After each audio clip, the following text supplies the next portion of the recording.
Thank you so much, all of you, for coming. Grab a seat if you can. My name is Jessica Wood. I'm the Assistant Curator of Music and Recorded Sound here at the Library for the Performing Arts. I know very little about house music. I will say that the reason why this is happening is because I met Diane, DJ DP, at a party that was DJ'd at the Lincoln Center Atrium. And her energy was so contagious that we invited her to do a DJ set here last summer. She introduced me to Barry, and Barry sort of preached the gospel of house music and how house is a scene that welcomes everybody regardless of where you come from, which is what the public library is all about. So we're so thrilled at this vibe that's happening. Everyone seems to know each other, and I'm seeing a lot of hugging and smiling and reunions happening.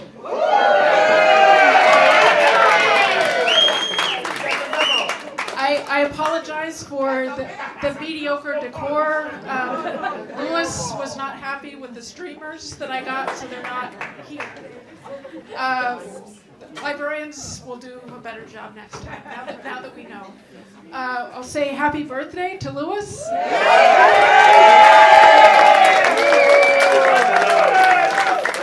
This is a wonderful way to celebrate, and the library is honored to be able to celebrate it with you and all of your friends. Such an honor. We have two rules for today. One is that there cannot be any more than 5 people up here at a time. The second rule is that there is no video recording of the event. We are taping it. Our wonderful Francois is videoing it, and the idea is that this video will go into the archives, so 100 years from now, when people want to know what house music was all about, they can come here. All you need is a library card, and you can hear the experts on the topic. So I want to say thank you so much to Barry Burton for being the catalyst for this. Louis Key, who's here from San Francisco, and Amanda Adams-Lewis is and Herb Martin. They were really the geniuses behind this, and I will allow Barry and Lewis to introduce you to the rest of our fabulous guests. Thank you so much for coming.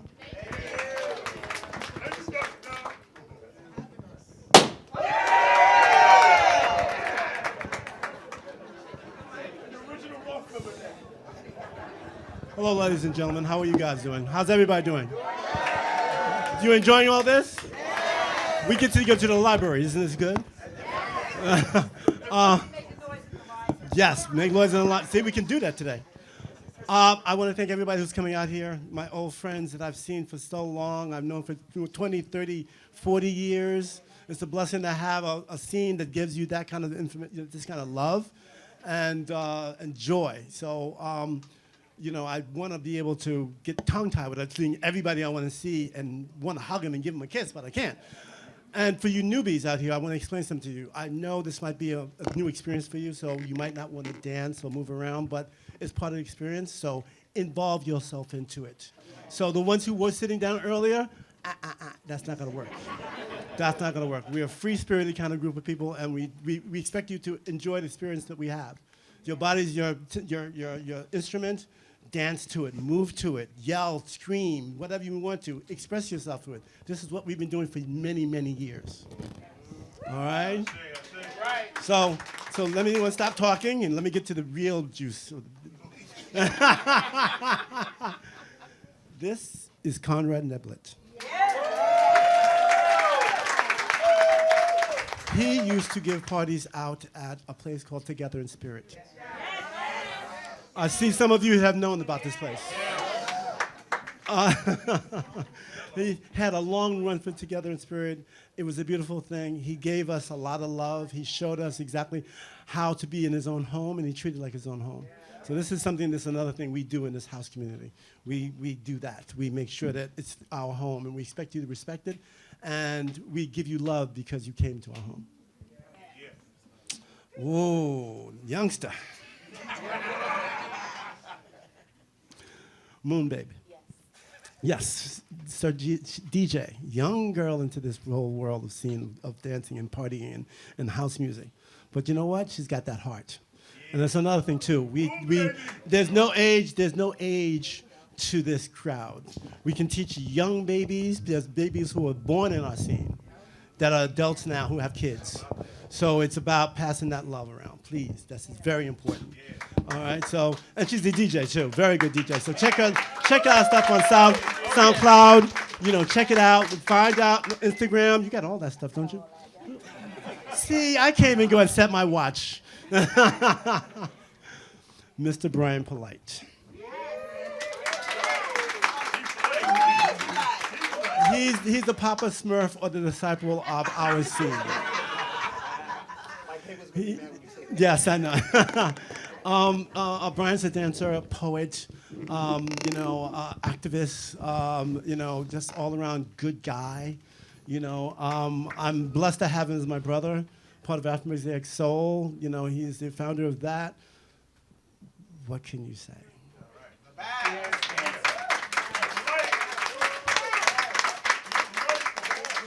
Joann. This is Joann. Thank you. This lady has given me lots of love. I met her at Body and Soul. She was working with Body and Soul with John Davis, and that was an experience that was mind-blowing. It was where that party gave her the light to be able to go ahead and do other things that she did. And she had so many parties on her belt. She's brought that Latin flavor, stuff that was supposed to be into the scene earlier that didn't carry on. She brought that into it with the parties that she gave. And she'll let you know all this, because I'm gonna give you this mic, and she's gonna tell you where all that comes from. Lady. The first thing I want to do is thank you for all the work and dedication that it took to put this together. And I want to honor and give respect to so many people that are in the audience right now that I wondered why they picked me, because I was like, there's so many other people that came before me that have done so much, but I'm going to humbly accept my contribution and the recognition to that. Thank you.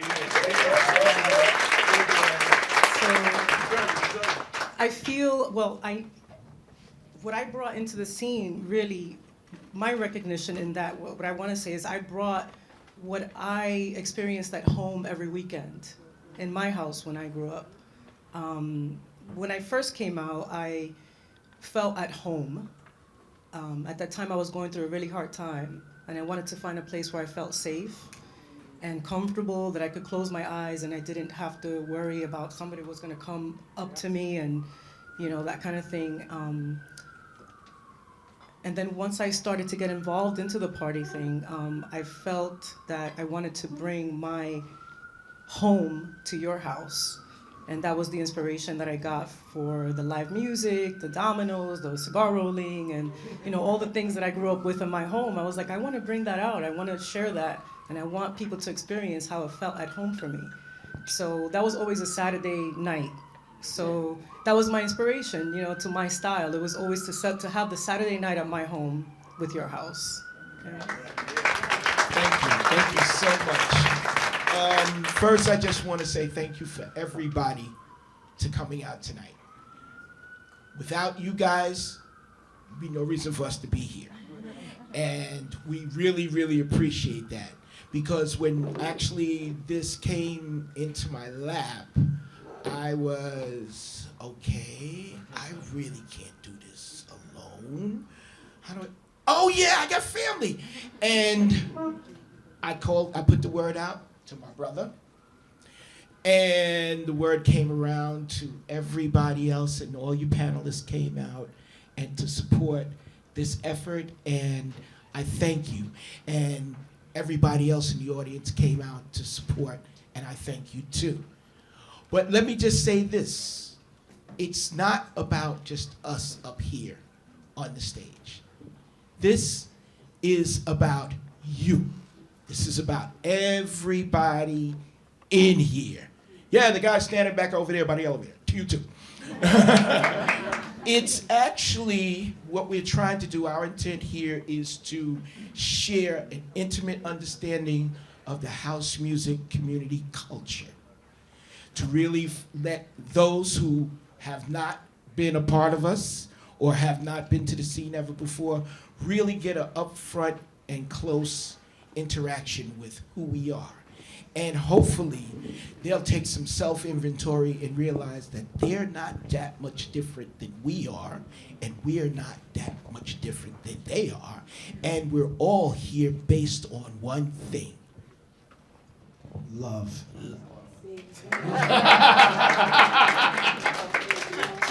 And yes, it is about love, because if I can recall correctly, I believe that the house music community in New York City has been in existence for over 50 years.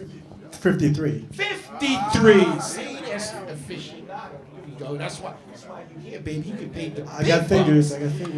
So with that being said, I can also recall that the house music community has had small, large, intimate, in-between gatherings without one single incident. Okay? And the only thing that I can come to mind and acknowledge that is based on love. And I know that love is the driving factor behind the house music community, because this is who we are. We love each other, and if you join us too, we'll love on you too. So be ready for some hugs. All right? But first, I just want to say, our topic tonight will be about the history, brief history of the house music community. We're having personal phone calls all the time. Will everyone please mute your phone? Yes. Stop this now. Turn it off, or whatever you got to do. Yes, it's a brief overview of the house music community and the culture of it. And we'd like to discuss the evolution of house music, when it came from underground to house. And we're going to use as a platform a interview that was recently done to Mr. Kai Fikentscher by our house music interviewer, don't be shy now, Amanda Adams Lewis. Give her a hand, because she's done the thing. All right? So with that being said, let us just take a look at this interview.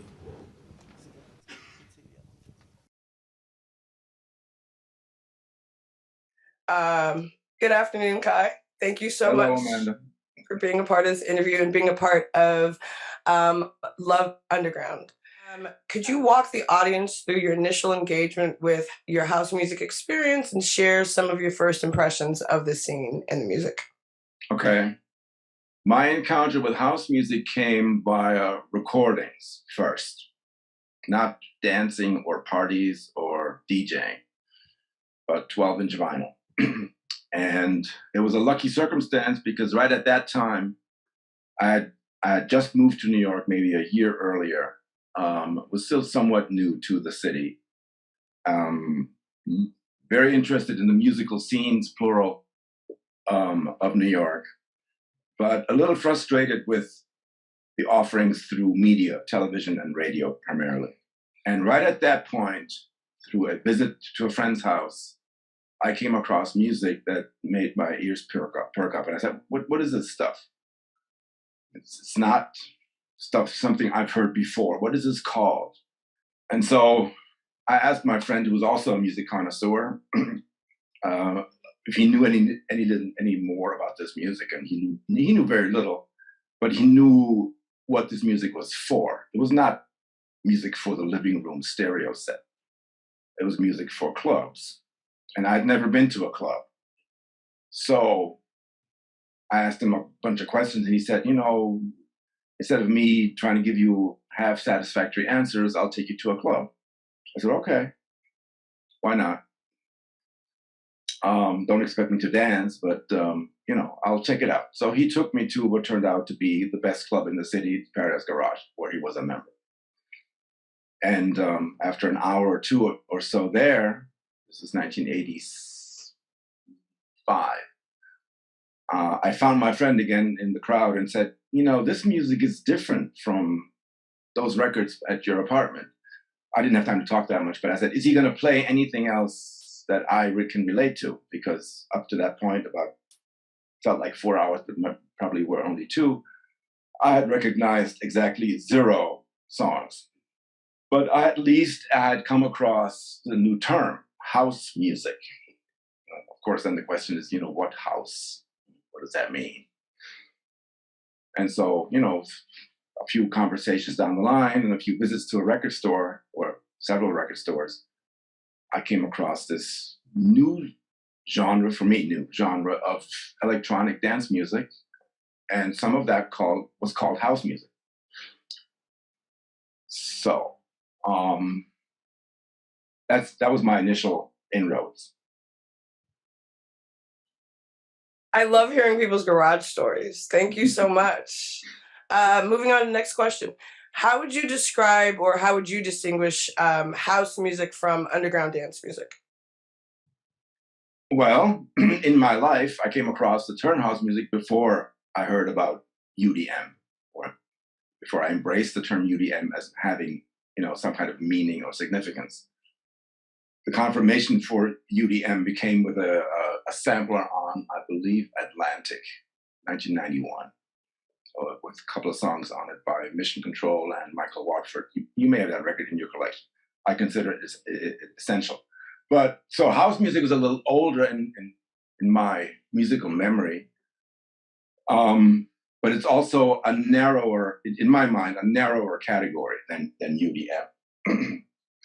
So that's one thing.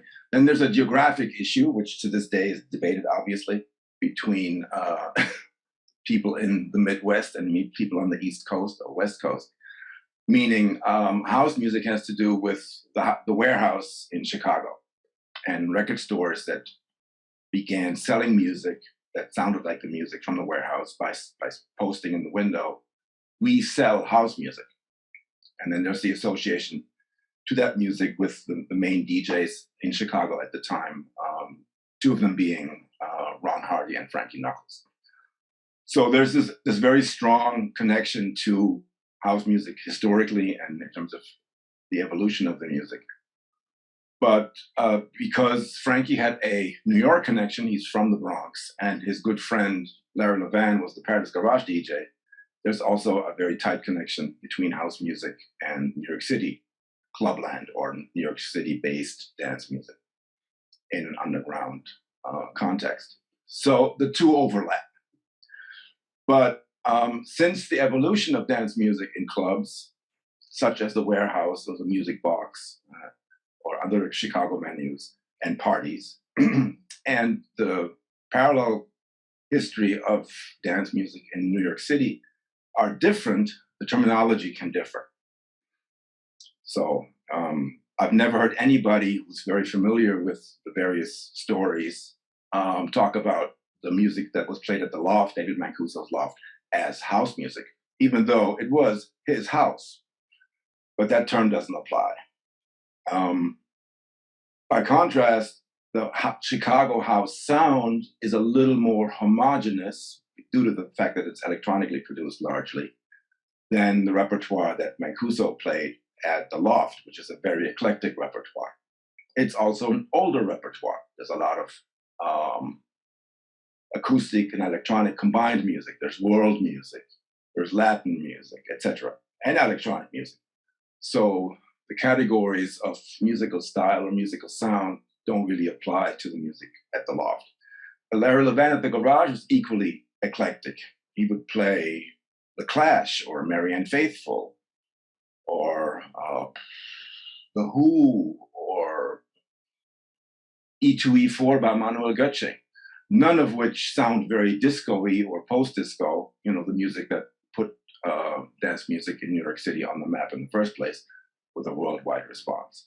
So I tend to use the term house music in a more narrow sense as having to do with musical developments and labels like Trax and DJ International and clubs like the Warehouse in Chicago, as opposed to UDM, which is more New York based and more varied in sound, stylistically more broad. It's a more broad category, broader category.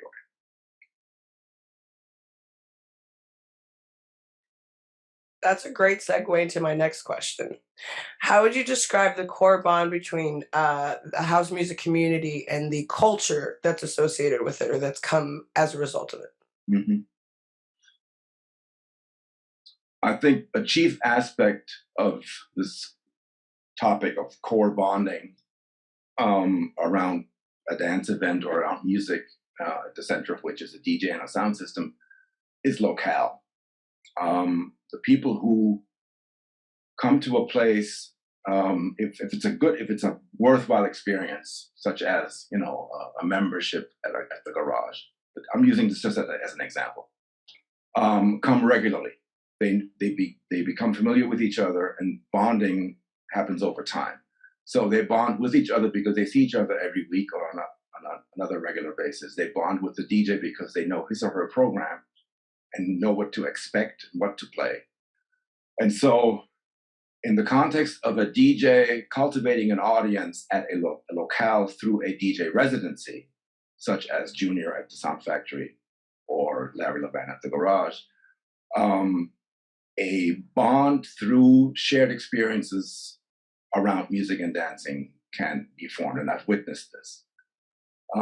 With one-off events in a stadium, just to use the example from before, with Paul Oakenfold flying in for a whatever hour set and then departing with a 5-digit figure in his pockets after the event, that kind of bonding is completely impossible. It's a very anonymous thing concerning the relationship between audience and DJ and audience members also amongst each other. So scale and locale have a lot to do with what we're talking about when you talk about the so-called house music community. I think there's also a lot of mythifying or that goes along with it, but not exclusively. These sort of so-called families that meet at reunion parties for, let's say, Shelter, Body and Soul, or the Garage, consist of people who have grown up through these experiences together. They may now be in their 50s and 60s or even 70s, but they together reminisce of what it was like when they went on a regular basis when they were younger. That's also a form of bonding. So it's not always about bonding. It's about knowing that you're both into music, you maybe the same music or similar music, and you expect a shared connoisseurship of the scene involving venues, sound systems, records, repertoire, mixing styles, even dress codes. If that's shared, that's part of the glue that holds a community together, I think. The sun's sort of changing right now. But it's interesting to hear it described in that way, just being a part of it. And yeah. Well, to elaborate one more sentence, there was a time when I went out more than one night a week. This was in the 90s. And one venue, Sound Factory Bar on West 20, help me out. 22nd or 23rd? 21st, I think, Street. Had DJs booked on a regular basis, so they all had residencies, Wednesday night, Thursday night, Friday night, Saturday night. At least those 4 in a row. So you could go dance to underground dance music of some sort 4 days in a row.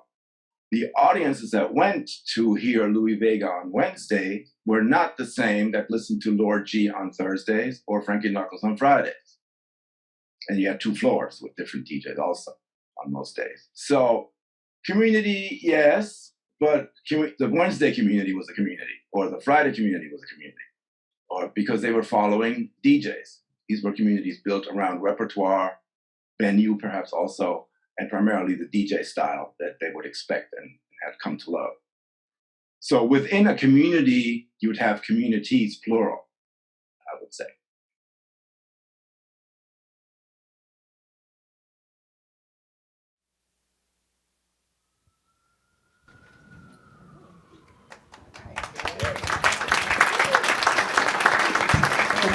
Okay, boys and girls, that was great. That was a great piece of information, am I correct? I think we all learned something. I know I did. Thank you, Amanda, for conducting that very, very in-depth and informative interview. Also, I'd just like to speak to, if you'd like to see the full length of that interview, it'll be available on the Love Underground Facebook page. So it's a lot more that has to be said on that. But this is the part where you guys come into being involved. This is a all-inclusive audience participation conversation. Not only our panelists are going to discuss and unpack some of the things that we may, come to discuss during the conversation, but you guys are going to have the ability to chime in as well. The only request that I do make is that you speak the language of love and speak positive to whatever your comments may be. So, you guys ready? It's not a pop quiz, so don't worry. Right. So, the first question that I'm going to propose to our panelists is, on your guys' involvement in the house music community, could you give us just a brief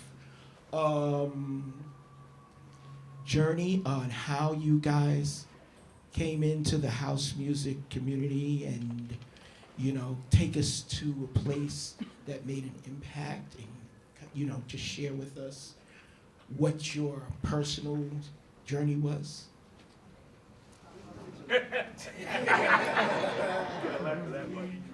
I mean, I guess I'll go first because I guess most of you guys know their background, and I'm the newbie.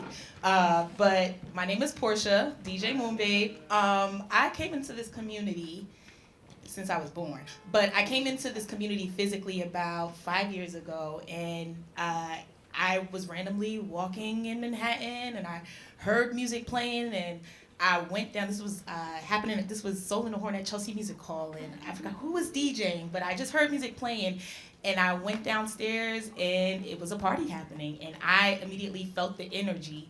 I felt what was being given by the community, not only by the DJ, but by everyone, and I felt at home immediately.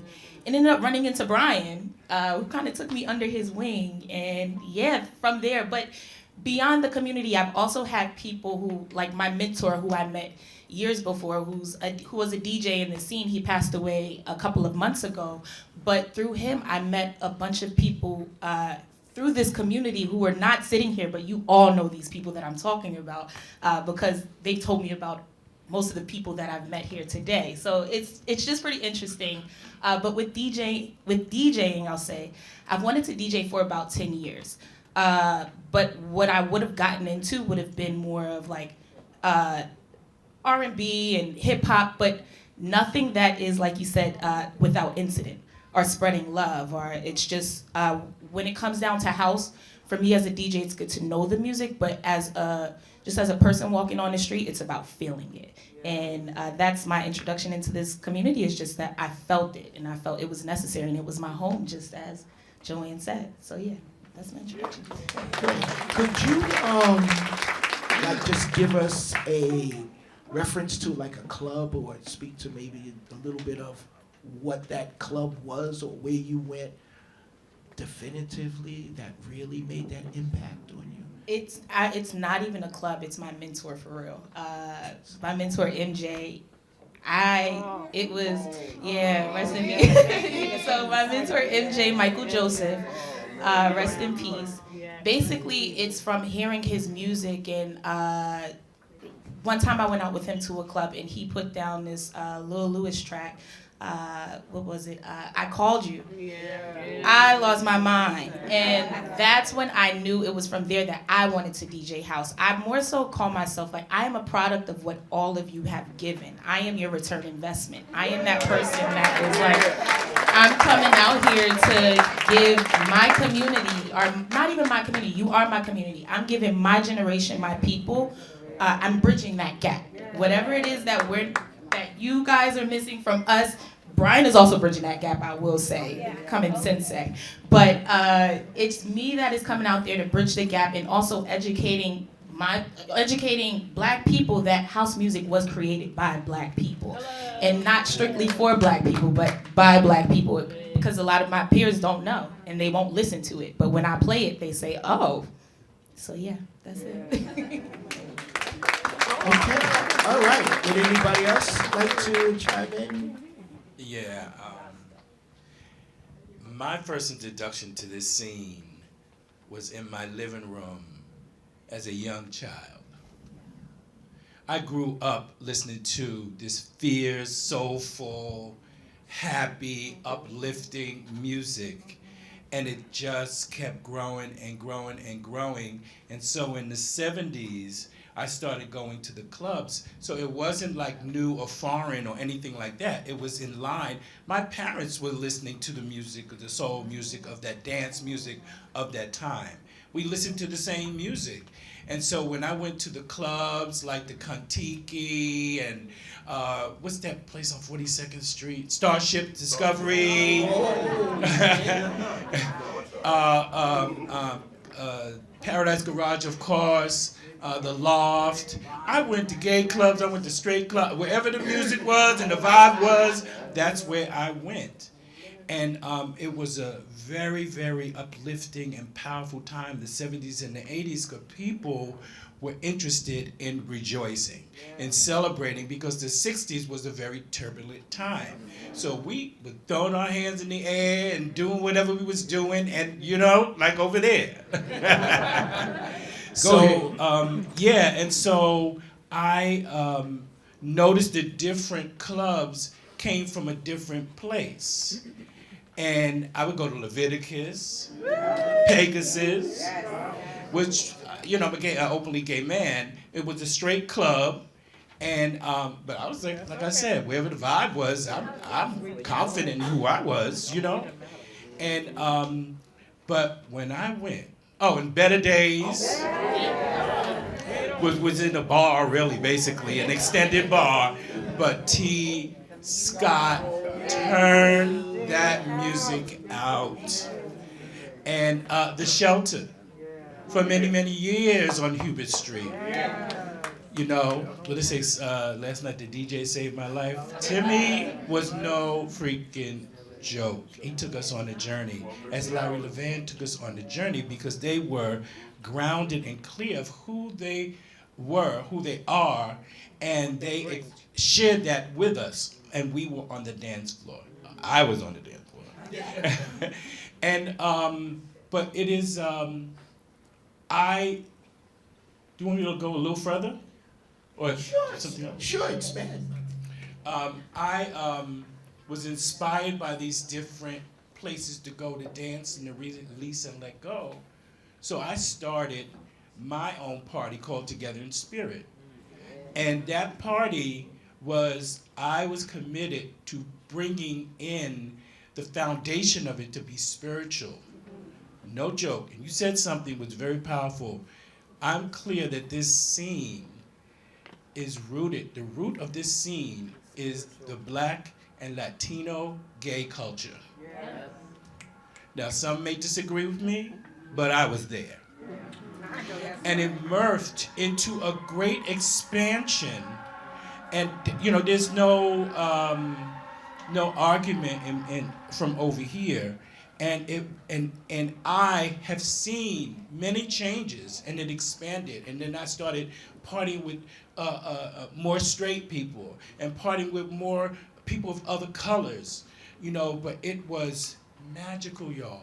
If you were there, you'll know. Yeah. If you were not there, you're gonna know. Yeah. That's why we're here, to share that.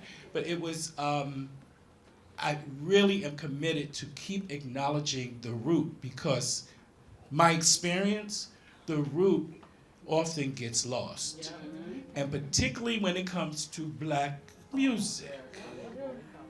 And I don't know why that is, but that happens with jazz and blues and this. You start naming it, and capitalism, right. And so it doesn't mean anything that one is less or more than the other, but when you speak of opera, there's no question that the root of that is Italian. You know, but when it comes to black music, so the music is rooted in black, and then Larry, as someone was, okay, it was Kai, who was sharing about, Larry would bring in other elements, and it was magical, it was beautiful, with a beautiful sound system, and it just was beautiful, and the beautiful people, and stuff like that. But the root was soul music. And I want to end it right now. Yes, thank you for that, Conrad. That was excellent. Anybody else? Brian?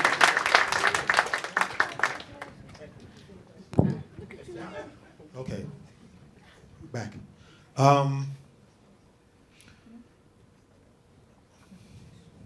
So, quick, I grew up black in America.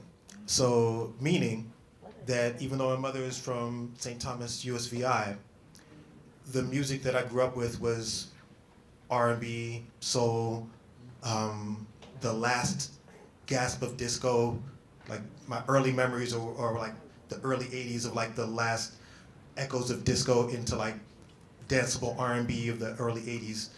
So a lot of that was what I was familiar with growing up around the house, along with calypso, soca, some reggae music. A military brat, so moved around all over the country and around the world. I came to New York from Hampton, Virginia to go to school, Pratt Institute. At the time, I fell in with a spoken word group called Second to Last. One of the members was Bade Francis.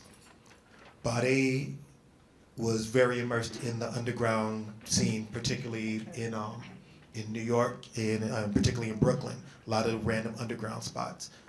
And so he was the person that introduced me to everything. One of the biggest moments of introduction for me was Ian Friday's Brooklyn Tea Party. Bade was like, oh, so you're in the group now, we could take you to this open mic so you can do your thing, we'll see what you got. So I went and read a little something to open mic, was nervous as hell. And at the time, I was dissatisfied with what I was getting from hip hop and R&B. The hip hop and R&B, as far as I knew growing up, there had never been a moment without hip hop. I was born in '77. By the time I knew myself, Rapper's Delight was already like old. Everybody was on Run DMC and Houdini. So I'd always knew hip hop was the thing. And then it changed coming into the middle '90s. And when that change came, I needed something else, And so being taken to Tea Party showed me something else. After the open mic, then Ian got on and started playing this eclectic mix of music, soulful music, jazz, Afrobeat, house, stuff that I hadn't heard since I was a child in some cases. And my mind was so blown that I was like, Bade, I gotta come back next week. And I came back the next week. And then I was there every week. And then I was meeting people who were there, who would come late and skip the poetry and just come for the music. And they'd be like, oh, you like this stuff? Yo, you gotta come, Ray Hans is doing this thing. I'll give you the address, you come through. Oh, you ever been to Shelter? Yo, you gotta go to Shelter. You gotta go to, we're doing a basement party. Yo, Ceci Clue. Ceci's backyard party. The summer of '97, I went to that party, and after I limped home, that was a moment where I was like, this is what I'm going to do. I'm doing this forever. This is not like some cool stuff to do while I'm up here in college. Like, this is my life now. Like, after that. And thanks to Bade, because Bade and Ellis were the ones that got me in that party, because broke college student, I had no money to get in. So they worked something out to get me into that party, and I stayed until they shut it down sometime around noon the next day or so. So yeah, that was, and then from there, going to everything. So finally made it to like the last couple of years of Shelter at Hubert Street. Spent most of the time watching, because you know, when you coming from like hip hop, or you coming from like small parties, going to Shelter the first time, like you need a moment to take it in. You know, so I didn't, you know, and I just stood on the side, and some of the guys that I met, that we were all standing on the side watching everything. You know, they're some of my oldest friends in the club scene. You know, because we were all kind of there, like, wow, what is this? This is crazy. Yo, you see Money over there? Yo, you saw her just slide between us, like, yo, you see the guy? Yo, what's up with the baby powder? You know, like all of that, and so, you know, it shaped the entirety of my adult life. You know, like it shaped my whole understanding of music. It shaped my whole understanding of what culture is and what it can be. It shaped my whole understanding of community. You know, like there's a lot of you here who watch me navigate adulthood in various forms of success, but y'all watch me navigate it. You know, and so, you know, I'm grateful. Like this is my life. I'm in this until the wheels fall off.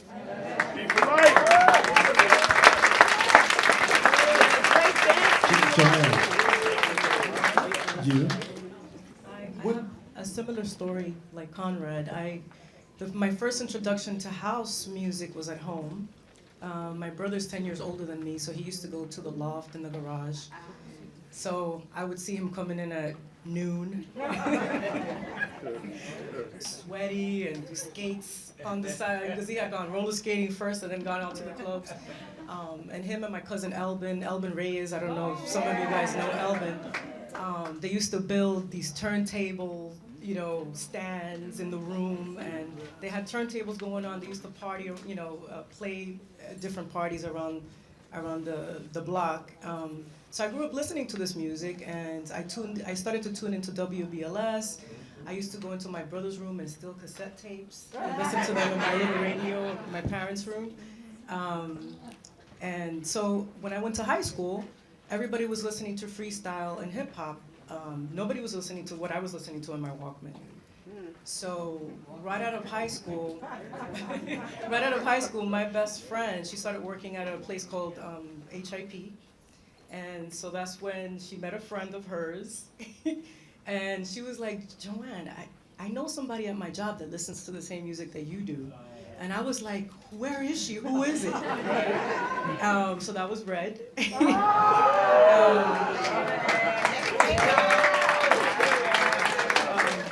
So I remember me and my friend Gladys, we didn't go out. We were just like homebodies. And one time Red was like, we're gonna hang out. We're gonna like get together. And we're thinking like, you know, we're gonna leave the house at 8 o'clock p.m. or something. And I think it was like midnight, 1 o'clock in the morning. She's like, all right, okay, 4. She was like, we're gonna take a nap first. We're gonna get together, have dinner, hang out, then we're gonna take a nap, and then we're gonna get up. And I had never been on the train at that time in the morning. And I was like, where are we going? She took us somewhere, and when the doors opened, all I saw was like, everybody was like, welcome, hello, put your stuff down. There was punch. There was snacks. There was just like all the stuff going on. And I was like, what is this? And they were just like, I felt like I stepped into fame. Okay? Because I was like, I love Fame, and I used to love the way they used to dance, and I was like, I want to be one of these people. And when I walked in and I saw everybody dancing, I've never seen anything like it. I was like, is this a show? Everybody looks like a professional dancer here. People were on the speaker, and I was just mesmerized. And I felt like, this is where my brother was. I could see the way people were dressed. There's a certain style that we have, and it's such a free, comfortable style, you know. And it's like you can just tell right away that these are my people, you know. So when I went in there, I just felt like my brother was there with me, and I just felt like I was home. I felt amazing. So that was my introduction to house music. And so then after that came the Shelter at the Huber Street, then Body and Soul. When I stepped into the Shelter, it was this intense energy that people would just dance for hours. They would go drink some water, go back again. I had never danced so much in my life, nonstop. I was like, I used to wonder how they would do it, but once I started to let go and feel it in my body, I just could be there forever. And then the introduction, you know, after that, I think after that party was when Body and Soul came. So we would go and hang around the park, go have breakfast, snacks, and stuff, and then come back. And I remember the first time that we ever went to Body and Soul that I was like, this is like United Colors of Benetton. I mean, everybody was there, all kinds of people from all walks of life. And that was a very big impression on me, you know, so thank you. Yeah. Joann, I want to ask you a question. You gave a couple of parties that you were giving, and what were the names of those parties that you were giving? I was one of the beginning people of the Melting Pot. That first one started. The Alma party, which is the Brazilian party at Sullivan Room. The Seaport Soul series that we took over the Seaport downtown there for some time. The Wepa party. There was a party that we also did at Cielo that was called Raza with Benny. That was like more of the Afro-Latin vibe with, you know, implementation there. There were a couple of collaborations here and there. The reason why I said that is you're just not a pretty face. You're actually. I want to ask you guys a question. Because, and this is another thing too, for you people who want to chime in and ask, you know, give your own reasons why you like the house scene, please put your hands up and point to Eddie. And Eddie, you'll go ahead and pick out who you want to or who they feel that wave their hand the most. But I really want to ask you guys, you know,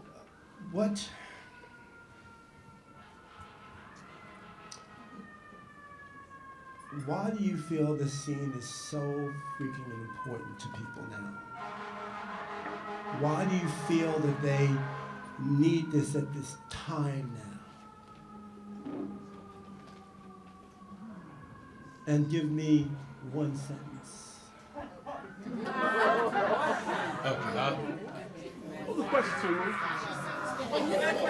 It's a sentence. Okay, let me be polite. You got statement. two. Yeah, 2 or 3. yeah, 2 or 3. Got it. Yeah. Okay, I'm gonna sing it Oh. as opposed to say it. Okay. I release and I let go. I let the Spirit run my life. And my heart is open wide. Yes, I'm only here for God. No more struggle, no more strife. With my faith, I see the light. I am free in the Spirit. Yes, I'm only here for God. That's my answer. Very good answer. Now, you know there's gonna be pressure on the other ones because they ain't singing.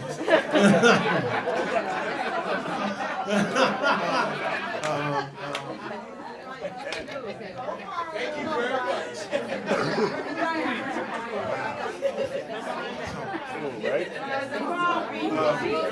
Just take the baton and run with it. That's it.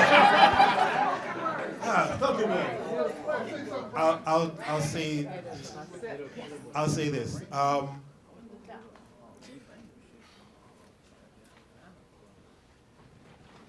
One of the things that makes what we now call the underground club or house community of New York City unique is that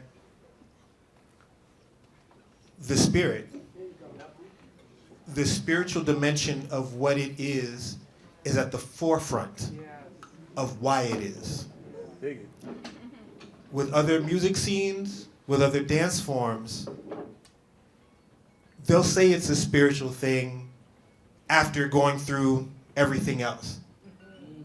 You know, it's lower on the totem pole in terms of like what drives it and what activates and motivates the community. With the underground club scene of New York, the spiritual dimension of it is the core. It is literally the absolute engine and the fuel that runs the entire ship. And everything else is additional. And so that spiritual dimension is what makes us who we are, because we begin there and then it branches out in all the various directions. I know that was long. I can't. You messed me up trying to keep it down to 2 sentences. That's The questions go out because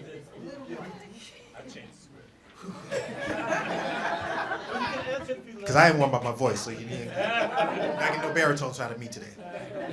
I think for me, what people, okay.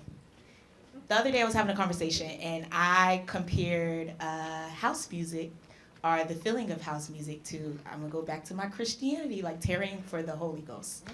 And basically it's that people wanna feel something and you, it's people wanting to feel something or people needing something, but you want it so bad and you hear other people having this happiness or having this great feeling. You want it so bad, and when you go in and when it hits you, you got it. And it's just you know. It's just the feeling that people need. It's just a movement, and yeah, it's the spirit. okay. So now,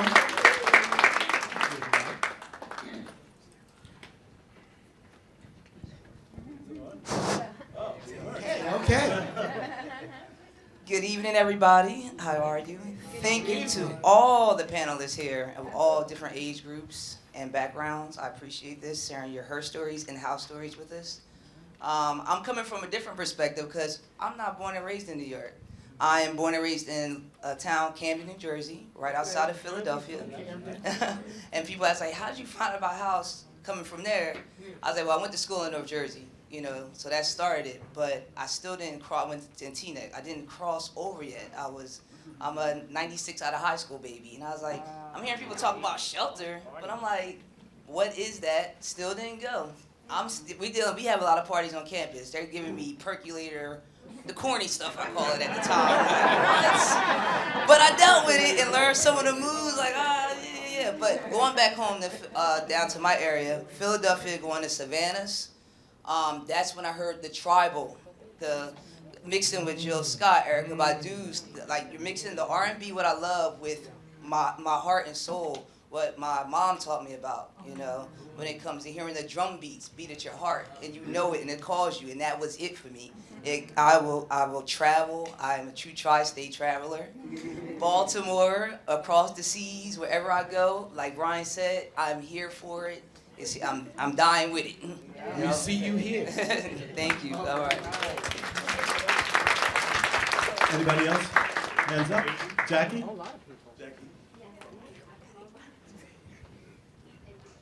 Hi, everybody. My name is Jackie.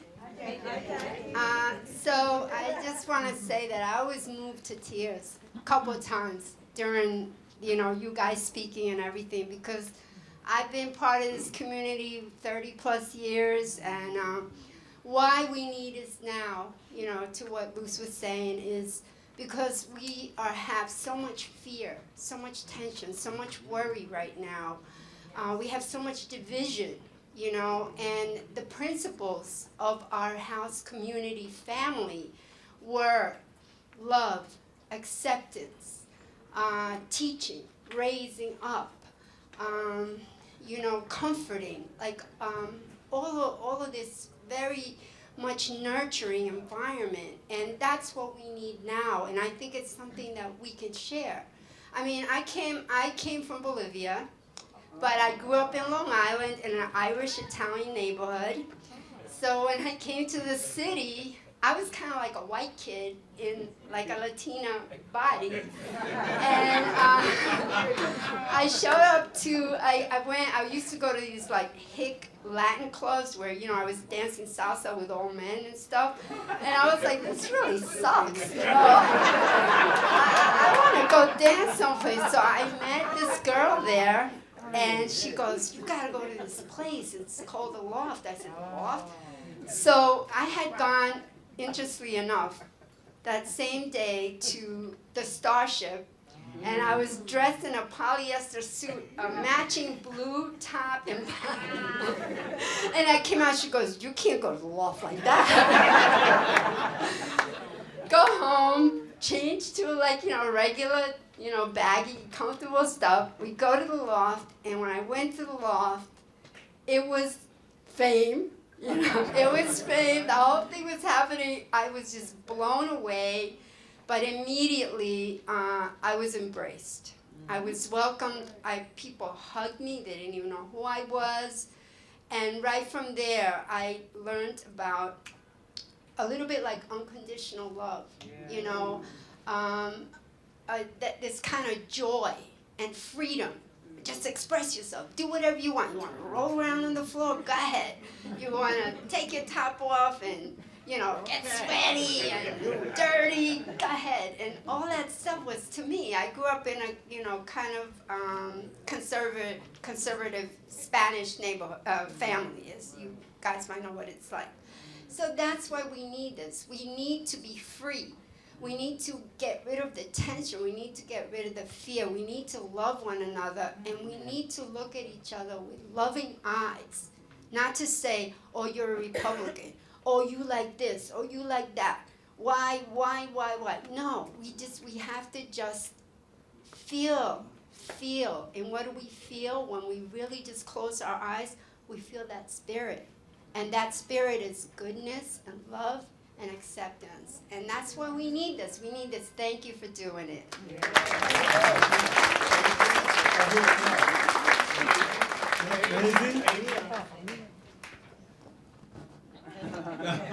I'm a singer, so I always walk around with my microphone condoms.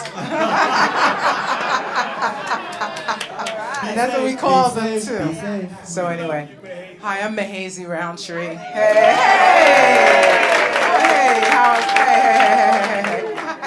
So anyway, like Conrad said, I grew up on this kind of music. I remember the song that turned me out. I think I was maybe 5 years old. Was "I Feel Good" by James Brown. And this is a kind of music that, you know, we had the stereo that you ended up putting the TV on the stereo after it didn't work anymore. But those are the records that we listened to in our house. So for me, I'll go backwards, but for me, when I heard the term house music, because we used to go to the house parties, and everyone had parties in their houses, and we had the red light or the green light, and you know, if you were young, you had Kool-Aid, but then you got older, you would put something in the Kool-Aid, and that's what we did, and that's how we entertained. And then when I went away to college, I went to Lincoln University, and we partied every weekend, just like I do now. So when I got home from college, I'm from Oyster Bay. I'm from Long Island, Oyster Bay, Long Island, and so my first time going to a club was Calibran and the Second Floor, Justine's, those kind of places, and that was cute. That was cute, but if you didn't have a boyfriend or a partner, you could be sitting down all night. So that used to like really piss me off. So my friends were always talking about Mellon's, Butter McBottom, and Gallery, which I never went. But they started talking about this place called The Loft and how they danced. And I'm like going, oh, I don't know. So I finally got the nerve to go. And like everyone said, it was like, wow, this is amazing. And I, too, just stood and watched because I couldn't really believe, but I knew I had to come back. And the second time I came back, I saw someone who I knew, but I was afraid to say hello to him, and that was Louis, because we had went to BOCES together. So I knew I was in the right place. But I knew when I lived in Oyster Bay, something about the way I danced, through the whole Soul Train thing, I was a little bit wilder than everyone. I knew something was different, but I didn't know really what it was. And people, why you dance so wild? I couldn't. Once the music hits you a certain way, you can't control that thing, And being in the church, you had to do, that kind of stuff. So my first experience was the loft, and then my gay friends in Oyster Bay, who were, they couldn't come out and everything, they were telling me about the place called the Garage. And I was like, how do I get to the Garage? And Frankie Crocker was playing from the Garage on BLS, so I'm hearing all this, I gotta get to this club, And so someone told me how to get into the club. You stand outside and say, hello, would you mind escorting me in? I wanna go, would you mind escorting me in? And I would say that until someone took me in. And I tell you, the first time I went there, I never went back to the loft. Never went back. That energy in that room. And let me tell you, I was going through all kinds of stuff. And Larry Levan played 2 songs. One was from the Blues Brothers, and that was James Brown, Old Landmark. And that's something I used to sing in church. And he played that song, and I just started crying and singing. I couldn't believe that I had found where I really needed to be, that I could serve, I could testify, I could do what I needed to do. And then he played another song about all your troubles go. DJ saved my life. All the troubles go down the drain. And he showed this video, and he had all these words, and there was a toilet, and all the words went to the toilet, and he flushed them down the drain, and I was like, and that's why I never went back to the loft, because Larry gave you all the stuff. Oh my gosh! But I would still go to loft every now and then, but I was a Saturday night lofter because I was a woman by myself, so I felt safe. I could wear whatever I wanted, I never felt like unsafe at no time. And we just danced and danced and danced, and I didn't drink, so there was no alcohol. It was wonderful. And people it was just, well,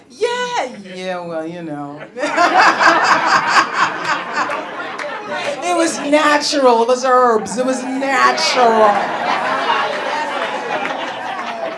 Okay, but the feeling, there's something about that feeling, and people always say, why are you going to that club? These kind of people are there, those kind of people are there. And I knew, you won't be there, so I'll be there. And it was just, for years, I look around this room and for years, I remember dancing around all of y'all and not knowing your names, but I knew your faces. And then when we started getting older on the boardwalk and things, I started getting to know your names, and then you would come to me and say, I've watched you for years. And I was like, what, really? And it was just amazing. I just love hearing these stories, and I'm so glad. I told ConRAD when I came in, I said, this reminds me of Together in Spirit. We had an afternoon talk with Kai and a whole bunch of people about the scene. And so to see it come, here we are, 2023, doing this. This is very important. I don't know if you guys really know. This is really important. We're a part of history, and I hope not only that the library gets it, but the National Museum of African American History needs to definitely get this, because we have to memorialize our history, because as you see, history is trying to be erased. They're trying to ban the books. They don't want nobody to know about it. But you know what? You can't quell the truth. It's going to come out, and the spirit's always going to be there. I'm so glad this young sister is here, because the young people, they get it. I've gone to some parties with young folks, and they got it. They got it. I'm like, you know what? They're doing exactly what I was doing back in the day, and I feel so good when I'm around them, so it's just good. And one other thing I want to say is the thing that I think a lot of us really loved about the Garage and the Loft were we healed ourselves while we were there because of the songs that they played. If you was going through a breakup, they'd play the song you needed to hear. I've got to find somebody new or whatever. And all those songs, and even the Spirit, all those songs, make you feel control, all that. We heal ourselves. So wherever we are, we catch that feeling. And even sometimes we might be in a supermarket or something, and that song comes, you start dancing. And that's how I am now, especially after COVID. I don't care where I am. And as an artist, singer, I bring that because I notice in the jazz world that it's a different vibe, but you still bring the feeling with it. And I also want to thank ConRAD, because as a jazz singer, he invited my band to perform at Together in Spirits. I really thank you for that, you know. So, yeah, and I will till the wheels fall off, yes. Yes, one thing about this is that we definitely have oh, you have one more question? Oh, you have a question? Leah. Yeah. Leah. Yes. Leah? I think oh. Hello. You can hear me. I'm Leah. Hi, guys. Thank y'all, all of y'all, and for this is important. Like you said, this is history in the making. I've been doing this for 30 plus, too. I'm going to keep it brief because you nailed it, and I'm going to piggyback off of what you said. You know, you see it on T-shirts and in slogans, but house is a feeling. It is a spiritual thing. You know, I'm trying not, I don't know if I'm crying. Because it's a spiritual thing, right? I'll say my garage story. There you go. Look at you, man. It was.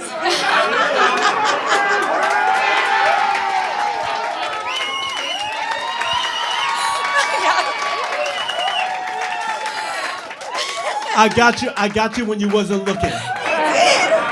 You did. With Brother Roy, Superman. Yes, with Brother Roy, Superman. Shout out to Superman. Yes. Yeah, that's in it. That's when we deep in it.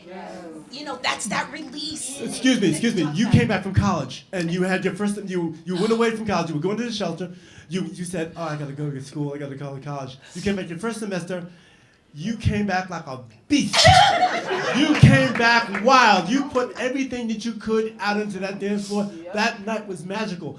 It was one of the best nights I've ever seen you dance. Oh, okay, I'm gonna piggyback onto that. I went to school in Louisiana. I was a garage head. I had all this love on a regular. And I said, I couldn't stay on Wall Street. I had to go to school and I had to be in the woods to go to school. So I went to Louisiana. I graduated from Southern University. And I was hungry because this was not in Louisiana.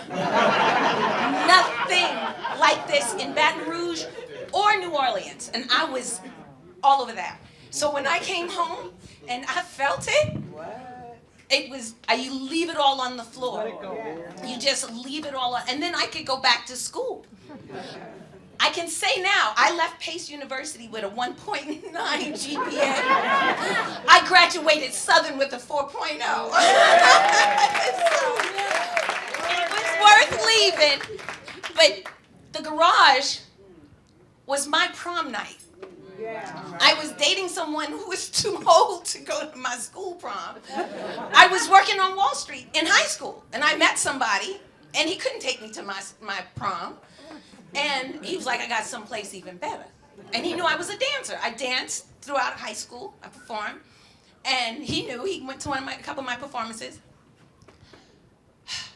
That Disneyland, that when the doors opened and you saw kindred spirits, people who didn't care who was watching, what was going on, everything that was going on in your here and now was all that mattered. That's where I belonged. And you needed a membership to get in the garage. I did not have one, he did. I kicked him to the curb. I had told my friend at the time, I said, Mia, I gotta show you this place. We gotta go to this place, it's magical. From Staten Island, New York, getting on that bus, getting on that boat, getting on that train, and I prayed Noel would remember me. Bouncer. I prayed Noel would remember me. Bouncer at the club. Yes, and I just stood online. I acted like I had a membership. I just walked up, I said, Mia, we gonna go in, because I'm just gonna, and I batted my baby Browns. I said, hi, Noel. He said, hey, come on in.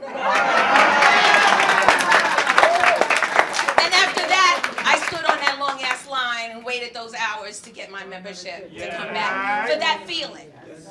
You come back for that feeling. And that's why it's important now, because what we're doing is we're raising a vibration. There's a vibration that comes with this music, that comes with this feeling, that's real. Y'all know what I'm talking about. And so that's why we need this now, because this is more real than anything you'll ever see on the news. Trust me, I'm in the media, all right? This is more real. What you're feeling now, what you're gonna go home with, this is more real. So when you turn off CNNs and your NBCs, tune into this. It's everywhere. We don't go out as much, but my kitchen, my living room, all of that. All of that, that's where I get it in. So thank you to all the DJs, fellow dancers. We feed off of each other. And we're gonna keep this going to the wheel.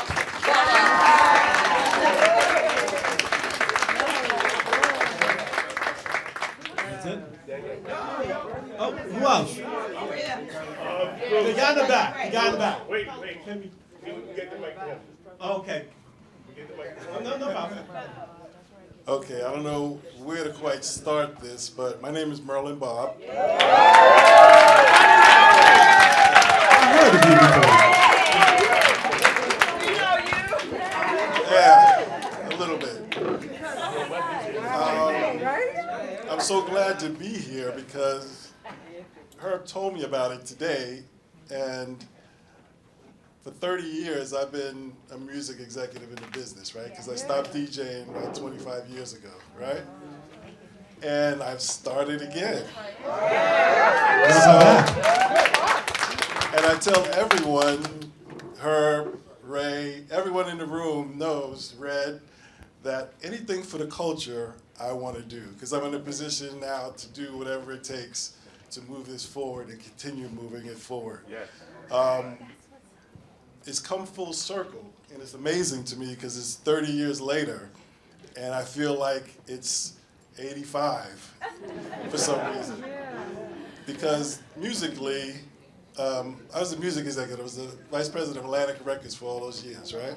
So musically, I saw what we created as house music, and it's house music, all of it. Love Is the Message is house music, okay?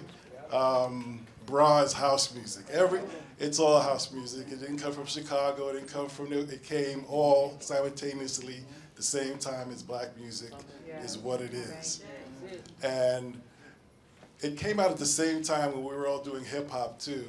And hip hop just took off, and house music in the early 90s went to Europe. And during this time, and I'm in the business, it's really upsetting me, even though to a certain degree I understand it. But it upset me to see go through Europe and all that was happening there coming back here, and all the prominence that was given to all these DJs and all these people who think it all started there. So now that's 30 years later, I'm glad to see this is happening and still continuing to happen, and the truth and the history is being told properly. Because this is where it started. It started with everyone in this room. And no bash to what the guys and the women did in Europe, DJs, producers, artists, because honestly they kept it alive. But at the same time, now it's come full circle because you see artists like Beyonce, etc., and other known artists coming back to it also. So I think now is a good time to have this. And it's the appropriate name, Love Underground, because it was always about love, everything. Everything was about love. I mean, it was 1990, and Timmy Regisford, who was my brother, and I sat down and said, we want to not replace, because you never replace the law for the garage, but we want a place for our family to go. We didn't give a crap about making money or any of that. To this day, we could care less about it because we always had our ancillary work and jobs in the companies, at the record labels. So this was for our family. And because there was no home after the garage. There was parties here, there, and everywhere, but there was no home. So we sat down, and our other partner, Freddie, came up with the name Shelter, and we had our first party in '91.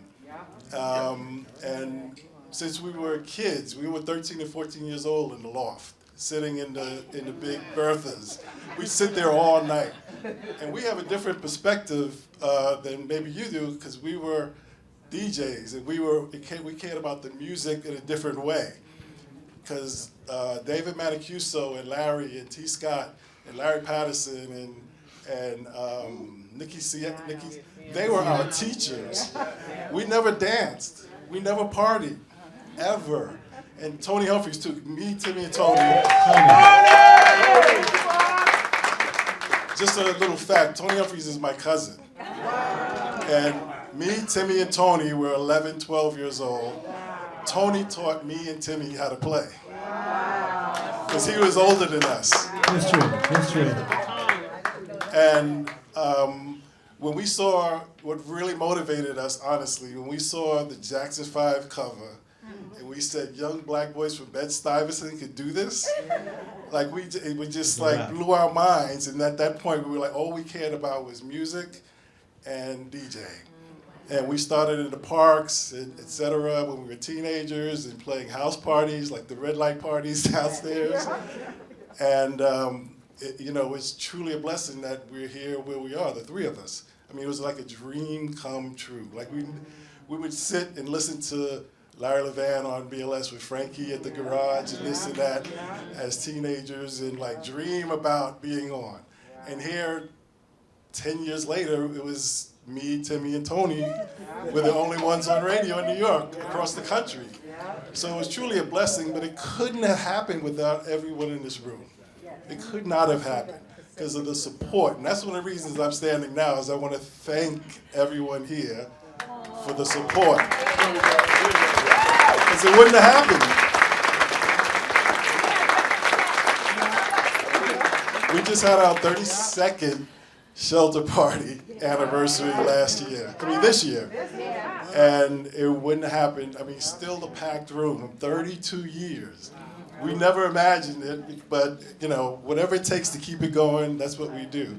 But, thank you all, and I appreciate it. And please keep this going. And like I told you, whatever I can do to help the culture is all that matters now. All right? Merlin, thank you. One very quick aside. I started as a hip-hop DJ many, many moons ago in '78. You, Merlin, Timmy, and Larry are the biggest influences that changed me from playing hip-hop to playing dance music and house music. So if y'all like rap, thank them. Thank you, brother. Full circle.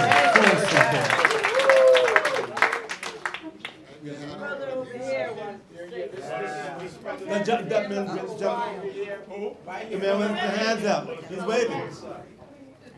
Stand up. Stand up. Stand up. Thank you. No, stay there. I'll come around. She got you. And after this, we're going to have a little bit of a dance party. We want you people who haven't danced to dance, and the ones who can. Sir? Hi, I'm William Catalino. I don't do the clubs a lot. I used to.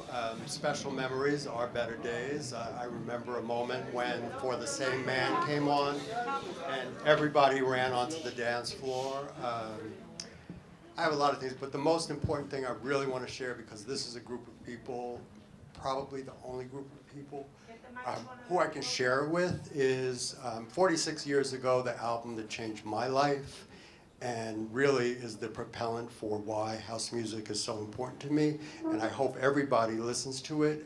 It's on iTunes. It's the Ritchie family's African Queens, Cleopatra, Nefertiti, and the Queen of Sheba. I don't know how iTunes did it, but they actually got the photograph from the album cover, and it's on iTunes. They changed the color of the logo, the graphics. But it's a really beautiful album. It's disco. The drummer, Babatunde Olatunji, he's on that album. And, I put a lot of my stuff on Twitter because I feel this culture is so important and it's not recognized. I saw that image, the logo for this event, on Instagram about a week ago, and I melted. Because I'd never seen anything. We are not this group, this culture, the house music scene is not recognized, and it's my religion. It's without it, there's no me. So thank you for this, but please, the Ritchie family, African Queens, it is such an important album. It is. I was in Atlanta. I'm mixed race. I'm adopted. I actually found my parents and have the coolest black grandmother. She died a few years ago. So there's much more to this than It's, My brother. so but I was in Atlanta in 1977, and I was with my adoptive family, and I was walking somewhere, and there was a music store, and the door was open. And Quiet Village, which is a song on African Queens, was playing. And I was just, wow. If you study it, Quiet Village is a remake of a song that was done by Les Baxter and another guy, if you look it up. But it's just a beautiful album. That's the biggest contribution that I could give to everybody. Please look it up and listen to it, and thank you. Thank you, everyone. Thank you. Before we go, I wondered if we could see the back of Lewis's vest and get that on camera. Turn around, Lewis. And if there could be a description.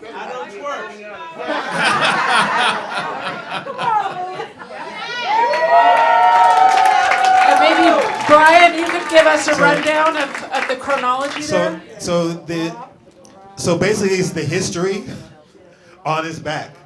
And it's mostly in chronological order, except that he got the patch for the shelter.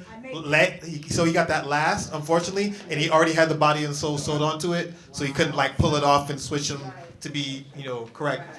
But essentially, the whole lineage from loft to the garage, to shelter the body and soul, and and then of course, all of us that come afterwards, but.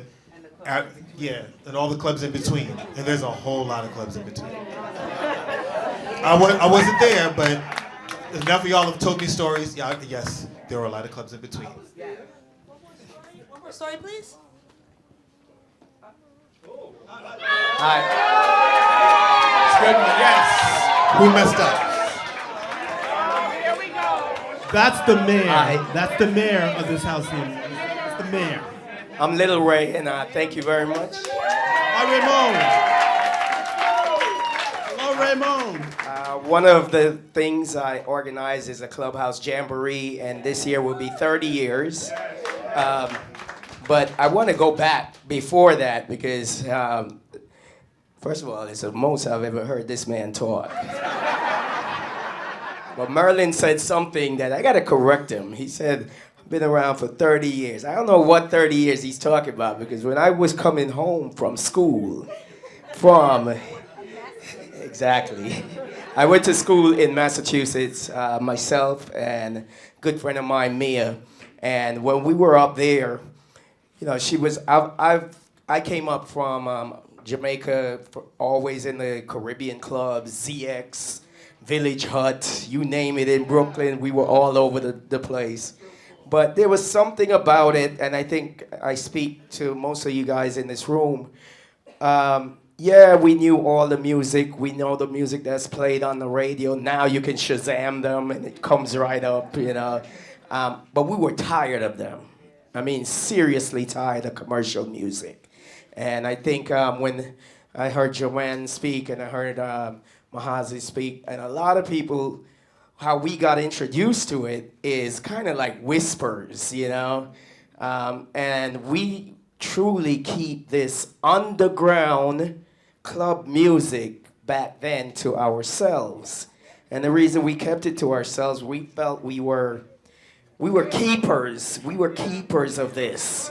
It was special, and it's kind of like the mafia. Sorry.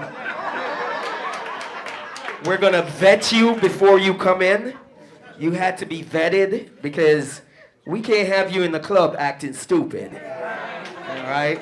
So when I was in college, I'm doing all these parties and stuff like that, and Mia said to me, Well, listen, I got to go home, and I was a guy renting the cars and driving just about everybody from New York back down to New York.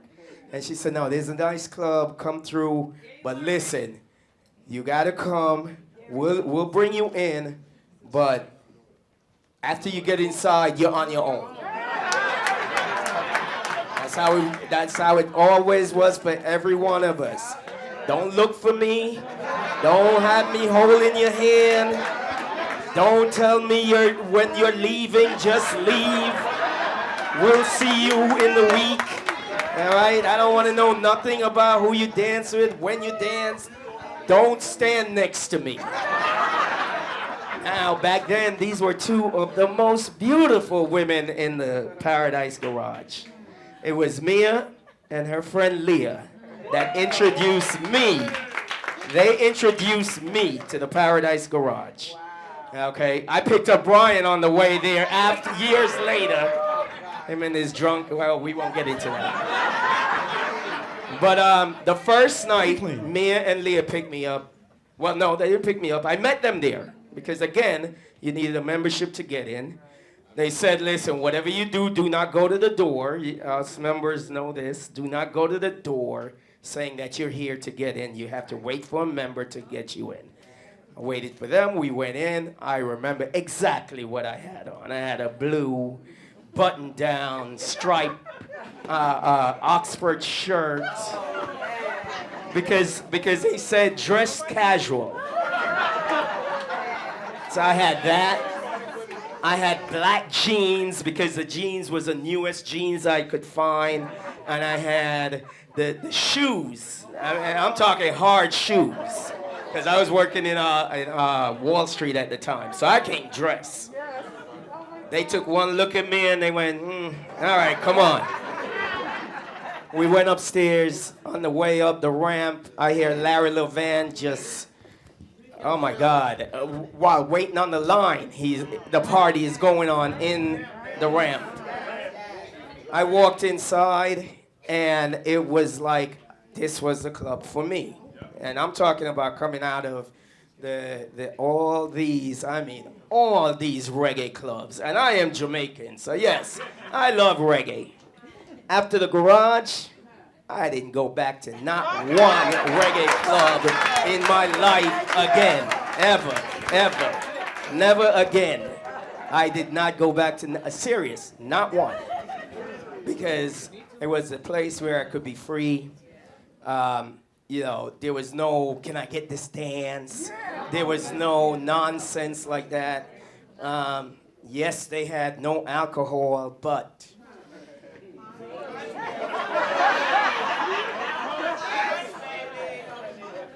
the punch was lovely. Let's just leave it at that. And then the rest of it is history. After that, I hooked up with House Nation, Hector Cruz, and the whole crew. And we did a lot of different parties in New York City. Hector then hooked up with Wild Pitch and Greg Day. I mean, we have a rich history here in New York City. Yes, there are many more clubs. Let's bring it present day. There's a lot of clubs going on now. A lot of house music, actually. They changed the name from club music and underground music to house music, and that's what it's called throughout the world now. And but Butter, thank you, Butter. I want you to put. I don't know. Most people know most of the other panels, but Butter is the one I know who told me, Ray, I'm put together something. I would like to count on you, Butter. Just like Merlin said, whatever and however far you want to take this, we're with you. And Butter was the one who told me about this, and I was like battling traffic out of Brooklyn just to get here. But I did find a parking. So I want also, you have some real dignitaries in this house. You have obviously Merlin Bob. You have the man right here, Disciple. For a lot of, Disciple was our younger when we were coming up, but Disciple was the one on the radio station pushing this music. college radio station, places where we thought we couldn't get into. Disciple was there pushing that. I remember the first night Disciple played at Choice. I remember that mix with Prince. Okay, When Doves Cry. Oh my God, he set the place on fire. So Disciple is here. You have Jeannie Hopper in the house. Yes, where's Jeannie at? Jeannie has been doing this for 30 years on WBAI. Thank you. You have quite a few people in here that, and for the new people here, we don't bite unless you want us to. We have a good time. If you see us stop at the traffic light and somebody jump out and start doing a dance, they one of us. They definitely one of us. Okay, we may not know them, but we're 3 degrees of separation from them. And we may get out and dance with them. So thank you very much. Butter, great job, man. Thank you, Raymond.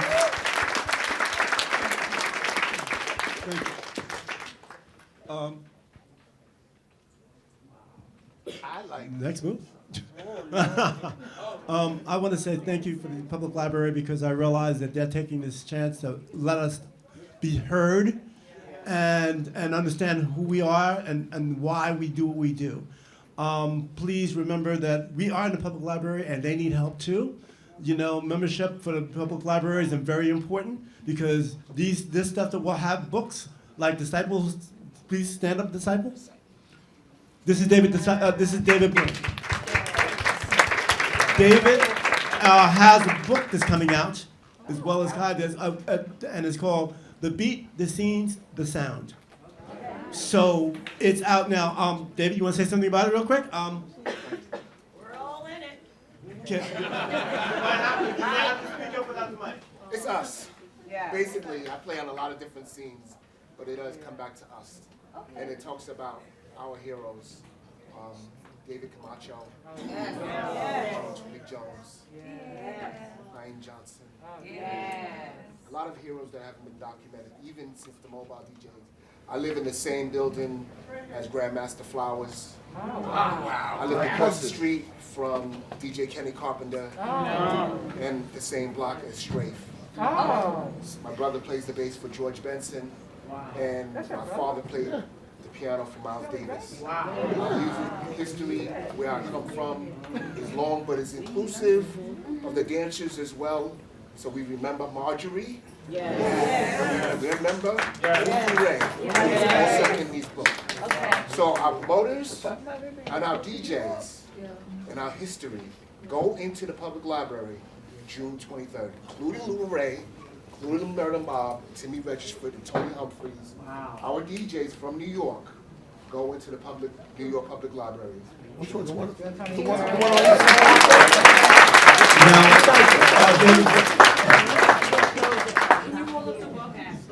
Okay.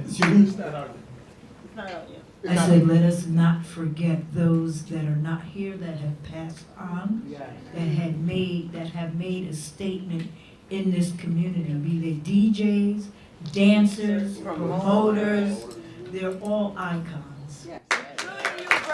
Thank you, Bird. And Bird. This is Mother Bird. This is Mother Bird.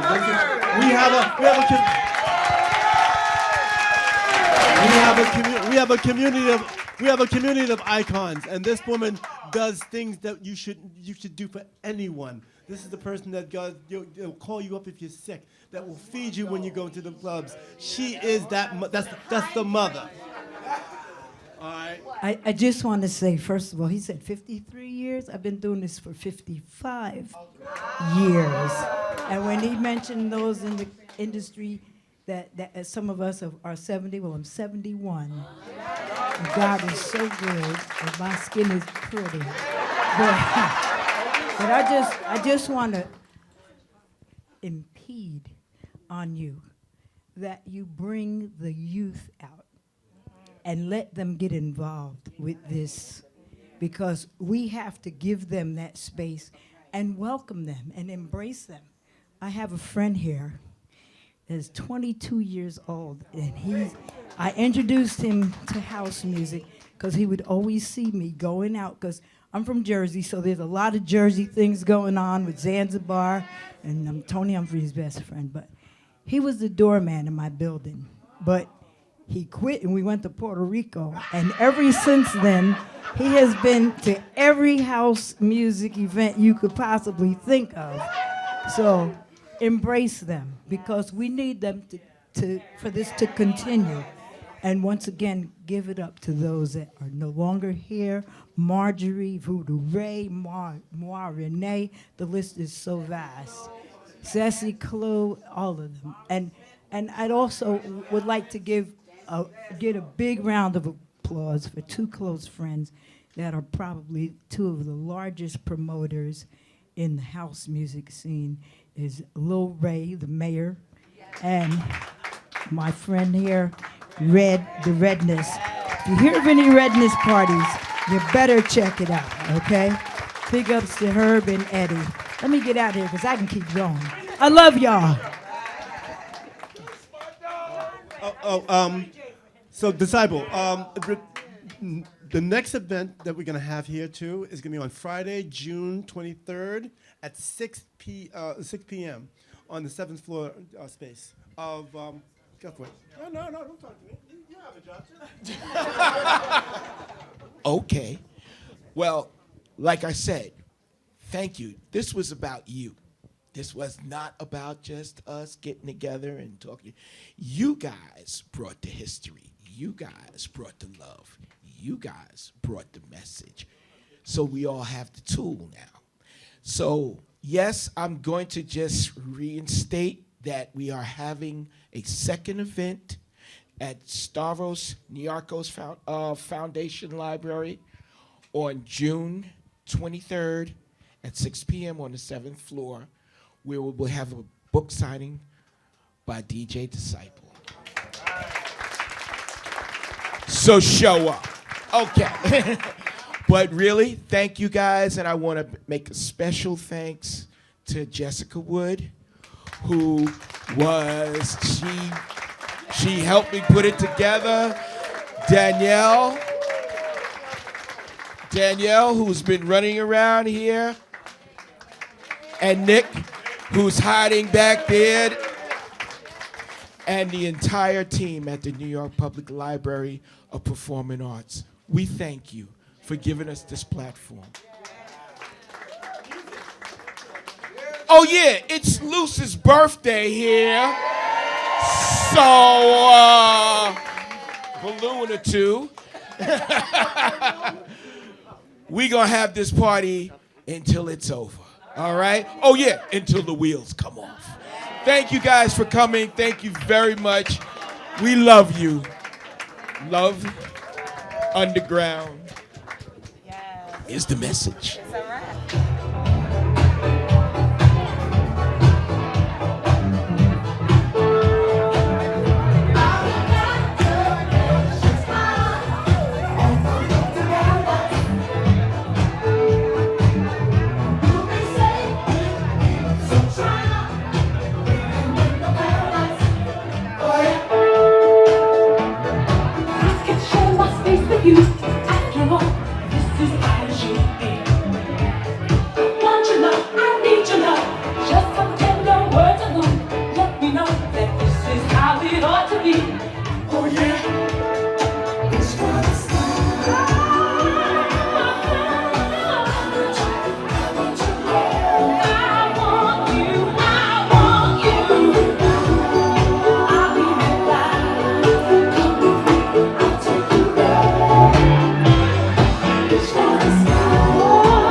Thank you.